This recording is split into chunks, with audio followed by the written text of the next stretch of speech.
Hello students, good morning to all of you. We starts next topic concept of an amplifier. तो अब हम यहाँ पर amplifier के बारे में जानेंगे कि एम्पलीफायर का जो प्रिंसिपल है वो किस बेस पर वर्क करता है। ठीक है, तो स्टार्ट करते हैं। Amplifying action of a transistor as the base emitter junction of a transistor is forward bias. ठीक है, जो ट्रांजिस्टर का एमीटर बेस जंक्शन है आपका वो फॉरवर्ड बायस होता है। The depletion layer about this junction is much smaller than the depletion layer around the base collector junction.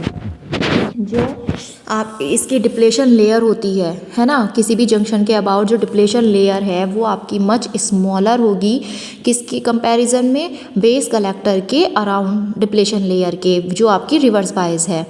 दस द रजिस्टेंस REB मतलब एमीटर बेस रजिस्टेंस जो है किसका, एमीटर बेस जंक्शन का, वो मच स्मॉलर देन होगा रजिस्टेंस RBC के, collector base junction के। ठीक, तो देखिए सबसे पहले जो डिप्लेशन लेयर है जंक्शन के अबाउट, जो डिप्लेशन लेयर है वो स्मॉल है बेस कलेक्टर जंक्शन की डिप्लेशन लेयर के, और जो आपका रजिस्टेंस है एमीटर बेस जंक्शन का वो स्मॉलर है कलेक्टर बेस जंक्शन के रजिस्टेंस के। तो अब यहाँ से जो हम पावर लेंगे, power dissipation in the emitter base circuit, इसके क्योंकि हमें पता होना चाहिए कि जब हम करंट और रजिस्टेंस की बात कर रहे हैं तो वहाँ पर हमारा पावर भी यूज़ होगा। तो पावर जो है एमीटर बेस जंक्शन के अबाउट जो पावर ली जा रही है P इज़ इक्वल टू, आपने पढ़ा है पावर का फॉर्मूला I²R। तो I जो ले रहे हैं वो हम एमीटर करंट ले रहे हैं और रेजिस्टेंस जो ले रहे हैं वो एमीटर बेस ले रहे हैं। ठीक है, ऐसे ही हम जब कलेक्टर की बात करेंगे तो power dissipation in the base collector circuit, तो PVC इज़ इक्वल टू हो जाएगा IC²RBC। ठीक, अब दोनों करंट एक दूसरे के इक्वल हैं तो इसका मतलब RBC किससे ग्रेटर होगा, REB से। तो ऐसे ही जब रेजिस्टेंस एक दूसरे से ग्रेटर है, मतलब RBC जो है वो आपका ग्रेटर है REB से, तो PVC भी आपका ग्रेटर होगा PEV से। The power dissipated in the base collector circuit is much higher than the power dissipated in the emitter base circuit, और output power is much greater than the input power. ठीक है, जो base collector circuit है वो higher है power dissipate जो हो रही है आपकी एमीटर बेस सर्किट के अबाउट। ठीक है, और इससे ही हमें आउटपुट मिल रही है जो आपकी ग्रेटर देन है इनपुट से। अब नेक्स्ट बताना है कि why is a transistor so called. ठीक है, हम इसे ट्रांजिस्टर क्यों कहेंगे, तो the collector current IC is almost equal to the emitter current IE। जो कलेक्टर करंट है वो आपकी एमीटर करंट के इक्वल है, but the resistance offered by the emitter base junction to the flow of current is small. लेकिन जो resistance हमने वहाँ पर सीरीज़ में ऐड किया हुआ है वो एमीटर बेस जंक्शन के द्वारा, वो उसमें से आपकी करंट फ्लो हो रही है जो स्मॉल है फॉरवर्ड बायस में। ठीक है, the resistance offered by the base collector junction के थ्रू जो हमने रेजिस्टेंस इन्वॉल्व किया है उसमें करंट फ्लो हो रही है लार्ज करंट, क्योंकि जंक्शन जो है वो आपका क्या है, रिवर्स बायस है। अगर जंक्शन आपका फॉरवर्ड बायस है तो करंट आपकी स्मॉल रहेगी, और जंक्शन अगर आपका रिवर्स बायस है तो आपकी करंट क्या रहेगी, large. The current is thus transferred from a low resistance circuit to a high resistance. जो करंट है वो आपकी ट्रांसफ़र हो रही है लो रेजिस्टेंस से हाई रेजिस्टेंस सर्किट की ओर। अब hence the name transistor which is combination of the word transfer and resistor. तो ये कम्बाइनेशन है, इस ट्रांजिस्टर का जो नाम होगा वो किसके कम्बाइनेशन में होगा, ट्रांसफ़र और रेजिस्टेंस दोनों के कंबाइन को मिला के। ठीक है, तभी तो हम इसे ट्रांजिस्टर बोलते हैं, क्योंकि ट्रांसफ़र और रजिस्टर दोनों को मिला के आपका ट्रांजिस्टर तैयार हो रहा है। आगे देखिए, the base reason of a transistor is very thin and lightly doped. जो इसका बेस होता है ट्रांजिस्टर का वो वेरी थिन होता है एंड लाइटली डॉप्ड रहता है। तो a thin and lightly doped base region contain a smaller number of majority charge carrier. एक थिन और डॉप्ड बेस रीजन जो है वो कंटेन करता है एक स्मॉल नंबर को मेजॉरिटी चार्ज कैरियर के। This reduces the rate of combination recombination of electrons and holes. क्या रिड्यूस होता है इसमें, इलेक्ट्रॉन और होल का recombination at the emitter base junction पर कितना रहता है, 95 से 99% मेजॉरिटी चार्ज कैरियर होते हैं जो डिफ्यूज़ होते हैं एमीटर से बेस की ओर। जैसे जो कहाँ पहुँचते हैं, कलेक्टर पर पहुँचते हैं। ठीक है, जिसमें आपकी जो बेस करंट है वो क्या रहेगी, वहाँ पर स्मॉल रहेगी, और जो कलेक्टर है वो आपका इक्वल होगा एमीटर करंट की। ठीक, this result in the large voltage gain and power gain of the transistor. ठीक है। अब देखिए यहाँ पर दिया हुआ है ट्रांस कंडक्टेंस, तो इसका फॉर्मूला हमें पता होना चाहिए कि it is defined as the ratio of the small change in the collector current to the small change in the emitter base voltage. ये जो ट्रांस कंडक्टेंस है वो डिफाइन होता है small change in collector current के small change के ratio के और एमीटर बेस वोल्टेज के स्मॉल चेंज के, जिसे हम जी एम से डिनोट करते हैं। ठीक है, तो G M is equal to क्या आ जाएगा, डेल्टा आई सी अपॉन में डेल्टा बी वी ई। ठीक है, the transconductance is also called transfer conductance. इस ट्रांस कंडक्टेंस को हम क्या बोलते हैं, ट्रांसफर कंडक्टेंस बोलते हैं।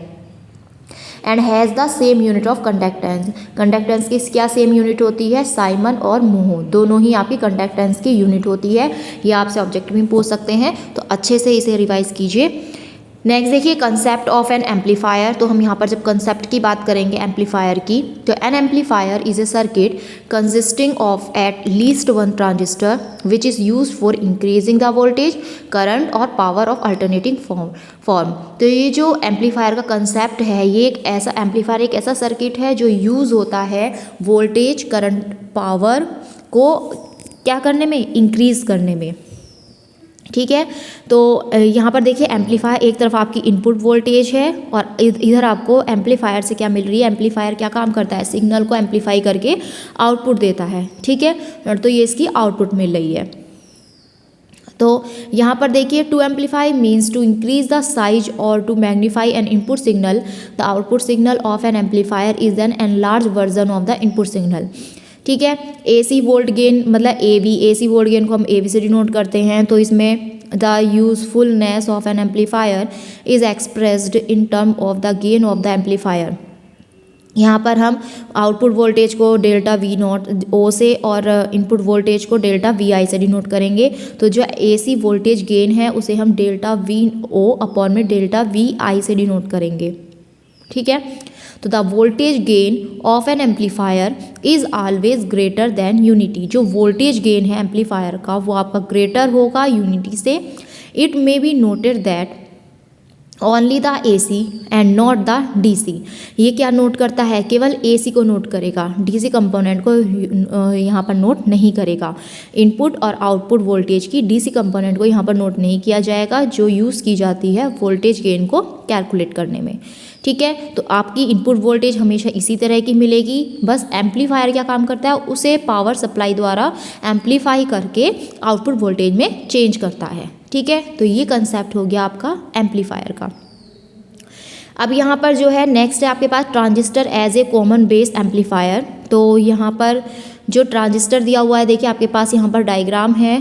तो इसमें आपके पास एक तरफ एमीटर बेस वोल्टेज लगा हुआ है, एक तरफ कलेक्टर बेस वोल्टेज लगाया हुआ है। तो इनपुट देखिए, इनपुट AC वोल्टेज आपके पास ये है, तो इसकी जो आउटपुट मिलेगी एम्पलीफाई करके वो इस तरीके से मिलेगी।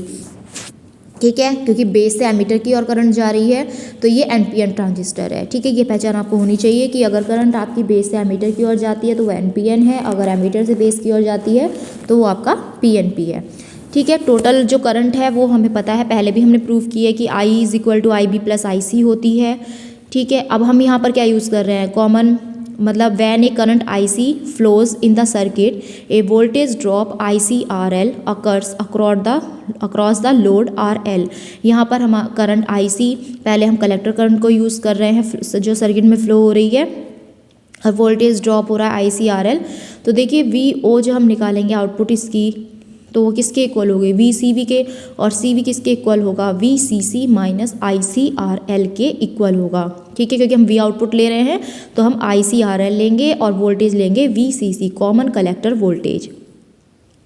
When the input signal VI is applied in emitter based circuit, जब हम इनपुट सिग्नल VI लेते हैं, अप्लाई करते हैं एमीटर बेस सर्किट में, तो it changes the emitter base voltage. तो ये चेंज होता है आपका एमीटर बेस वोल्टेज में चेंज होता है और एमीटर करंट IE में। ठीक है, ऐसे ही जब हम कलेक्टर करंट में चेंज लेते हैं तो आउटपुट वोल्टेज VO जो है वो आपका विद द अबव रिलेशन को ओवे करता है।